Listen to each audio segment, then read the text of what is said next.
Right, come on then, Mouse Nick. What is your bad? And by the way, when we get to the ugly one, you'll have to figure out if you want to rejig yours for that one that you had earlier. I've got still a little bit more stuff to give on. All right, like go for the bad then. What was your bad point? My bad point is that EG are just so far behind every other team right now. They were just brutally difficult to watch at Pro League. They went 0-5. They won a single map.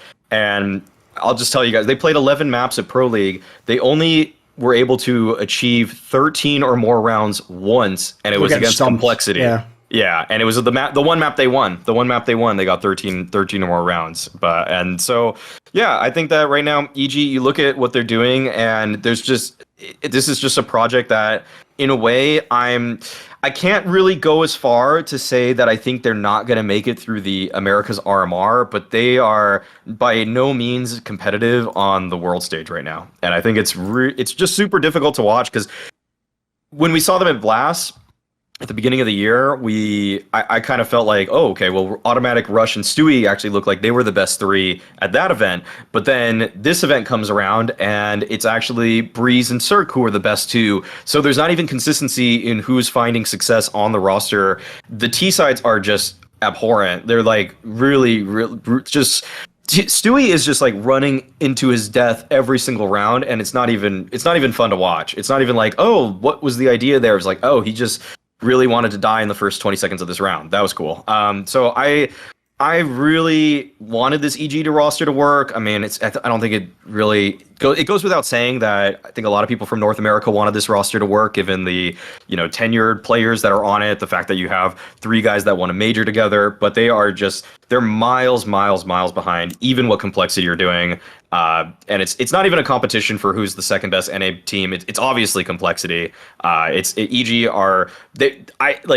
legitimately at this RMR might get upset by a team that has no business upsetting them, because they really are that bad. They can't even hold the default against a European team and expect to not die. That's basically how it looked at Pro League. But when a new roster is formed, I think a lot of analysts and stuff like that look at this from the perspective of who is the core, who the three players taking up the most space and have the most onus to do the most. And those two riflers in the Opper. And nobody knew who the third player was going to be with EG. The first two were supposed to be Breeze and Cirque, and their inconsistency is like unreal. And a huge problem for them is the region, but I'll probably talk about that a little bit later. But when we saw Automatic play well at the beginning, we're like, okay, this is starting to make sense. But then it got to the point where it was Rush and Stewie who were the ones who were helping the most. And someone came into my chat and they're like, do you think Rush can be top 20 this year? And I was like, do you not see the issue with that? Like, if Rush is a top 20 player this year, this team has failed completely. Like, it doesn't make any sense whatsoever. And then you have someone who was top 20 in Breeze who cannot hold his own anymore at all. Like, can't even play his regular spots, like long on Dust 2, just not hitting shots. As an anchor, pure aim duels, he's just not there right now. And it makes no sense. But the thing is that it's easy to point out the problems. Who the fuck do you replace Breeze with? Like, it's like cutting Twist from Liquid. You want to wait as long as possible before you do that, because you're either going to give him to a team where he's going to play better, or you're going to be in a problem where you can't find a guy who was ever as good as Breeze was in NA. You could go international if you'd like to, but there's just not many options. So this team has just so many problems. I agree. Yeah, the problem, like, if people don't know, I'll just give you a stat right now. Since I'm not the biggest fan of the HLTV rating, but I know everyone else, it's like the fucking Bible. It's what they use to guide themselves. All you need to know is in 2022, nobody on the team has even a 1.0 rating. Nobody. That means whoever gets the most resources and all their no, not even them. So that means essentially, like, look, obviously stats aren't the be all end all, but I would challenge you to ever find a relevant team that ever had a number like that. Like, that is almost impossible for a good team. Like, at least one player would be having like okay stats. Like, and as you're saying, the eye test doesn't match up either. It's actually maybe even worse than you'd imagine. It's appalling how bad these guys frag in game. Because the problem is, I can totally see why they've made this team. First of all, I know a couple of like the people who sort of fucked with each other and liked each other as friends anyway. But also, you look at the lineup. Look, if we go back in a time machine, this is 2019. This is a fucking banging lineup. It's like an NA super team. The problem is, it ain't 2019 for any of these players. Like, the joke is, as you're saying, Rush might be the only serviceable player right now, in the sense that he's actually stuck around the game game. He's been through all different roles, and I get the feeling he's just willing to do whatever you need to fill the gaps, as it were. Automatic's only decent in the sense that he just came back from a different game, so we're sort of giving him a pass. The others, I don't think, get any pass at all. Like, I do think this project will be essentially the end of Stewie 2K being an IGL. Like, this is the hubris of this project is like, mate, if you can be an IGL, it ain't for this type of team at least. You've got to have maybe like different types of players, because to me, there's just no fragging. So I don't know how his style's going to work. And then the two players who were the original AG players, Breeze and Cirque, like, are these guys just shameless? How many fucking enormous checks are you going to take from that org and then not put out actually an even serviceable world-class performance? I'm not even saying be a top 10 player in the world, but you guys aren't even sniffing the top 20. This is pathetic. Especially because, like, Cirque, I could maybe even see a world where if the team falls apart, like, it can be a lot of stress to be an AWPer. I don't even understand what happened to Breeze, though, mate, because that guy, if we go back in that time machine of 2019, his game was nailed the fuck down. Yeah. And he looked like if we hadn't have gone online the next year, he was going to make a run for like fucking, like, he could have been like the 5th best player in the world or something. He really was like a really, really good, like, he was a player that looked like he was about to go to, like, for me, he was just a year from being like an Elite type player where just every game, you know, consistent performance, other team has to deal with him, ADR great, you can't stop the guy, gets it, you know, the regression from these players has been so disappointing to me. Breeze was my favorite player in 18, 19, pretty much beyond. I mean, everybody knows I like Henny, but Breeze was probably my second favorite player.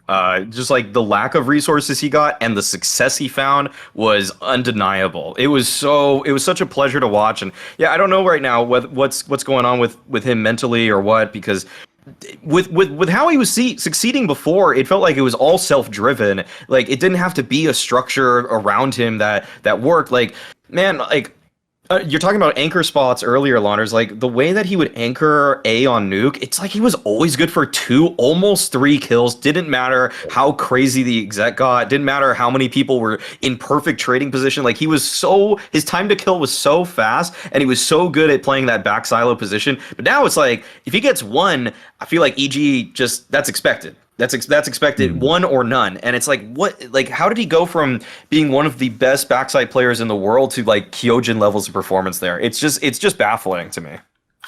But I know Stewie is definitely an insane mid-rounder. Everyone knows that at this point. Even basically in terms of player reviews of him, I played with him personally. He is like a natural leader and really, really good at mid-rounds. And he basically knows at 45 seconds which is the better site to go to. That's Stewie's game. He will call it confidently. People will follow him. They'll win. And he'll also do the entry work. So there's a lot to believe in there. When it comes to the concept, like conceptualizing the entire round, entire matches, entire tournaments, that's not the guy he's known to be. And like, there was clashes with him and other IGLs in the past, you know, him and Followin as well, and agreeing on play styles. But to add another layer to that problem, they take on Cirque and Breeze, who played with an incredible amount of structure with Stanislaw, and were missing mostly a Stewie type player in the mid round to add to their game. They were having such a good time at having hot starts in matches, and then they'd end up losing because they weren't malleable enough to adapt. And Breeze and Cirque are used to playing under that structure. So many set plays for Cirque under both Daps and Stanislaw at different points in time. And Breeze just, I guess, understanding that the rest of the round is organized, he's free to like play the anchor spots, like you're saying, to his liking. But right now, it's just Stewie bringing in this Team Liquid energy, which is incredibly chaotic and aggressive, and seeing that players like Breeze and Cirque, as he said, I think in an interview, are hard to change now that they've learned how to play a certain way and gotten to this point in their career. So that already feels terminal. And if anyone never saw Prime Breeze, his spray was nasty as fuck. He had really good spray, which by the way, I actually think is a pretty underrated quality in CSGO, because you notice as a game, as opposed to 1.6, you have like the rare players who were just exceptional at it, and then the rest, everyone just feels like average, like everyone's like a 7 out of 10 on sprays. So to me, anytime I see a player who's really good at that, it always stands out to me. So I thought probably why he was a mega anchor player. I don't, this is like a really weird off take, but it actually feels like it might matter now for Breeze, especially with his mechanical ability dropping off, is that so on ESEA every single month in North America, Breeze was literally top 4 leaderboard RWS every time. Like basically just grinding, stealing knives from ESEA every single month. And he had like 2,000 career pugs on ESEA. And I just looked, like, he hasn't played a pug on ESEA in a long ass time, for one. And two, it's like, he plays Face It, but like so sparingly. I honestly just feel like this dude needs to pug again or something. Like, because clearly what he's doing, like if he's just showing up for DM scrims or practice basically. I don't think that's enough because I think the style that he likes to play it's supported by the fact that he needs to have some of the nastiest mechanical ability out there. It's such a stretch, but like I need this dude to just grind pugs again. Like honest to God. Here's the problem. Since you say, like, obviously you can look up if you've played CSGO, all I'm going to say is this. If someone out there looks up and you find out this guy's been putting in any decent amount of hours in Valorant, just get the fuck out of CSGO right now. Because that's one thing I'm so worried about, mate. It's like, I know people are going to think it's just because of the Ethan angle. Breeze is the next one where I'm just waiting for the fucking, that news post to come out like, he is retired from CSGO, but he is transitioning straight to this team of Valorant. Like, it just feels like it's the next move, which I don't even want to have to think about that. Because unfortunately, like, here's the thing. I'm fine with people obviously playing games in their spare time. But when someone sucks as much as this, I almost want it to be that you're just not trying. You know, I don't want it to be that you're actually putting in the hours and you're just bad at the game now. That sucks. Yeah, it can't be. I can't even believe that he would have peaked. And again, when people bring up, like, it's like reasonable people can say you need to cut Breeze, and that actually makes sense based on what we're seeing. But there's just no better solution. No, I get you. To get rid of him. That's the really tough part. But hey, dude, I think they're even in a worse spot because here's the other problem I think they have. Let's say you cut both the players. So you just said, right, I've got to make the hard cuts. Breeze and Cirque, you aren't making it, mate. You've both been pretty whack and EG. Right, even if you recruited, like, the best complexity players, you pick which two you want, right? The problem then is they haven't got the LAN experience. They're not like factory made for the team. So yeah, I'm with you. The problem is, I mean, they were obviously trying to get NAF. Unless you could get other Team Liquid players, I don't really know who you get. Like, they're just, at the moment, as mad as this sounds, I know everyone's playing bad, but they're sort of gambling that at least two of them sort of get good in, it has to happen eventually sort of logic, right?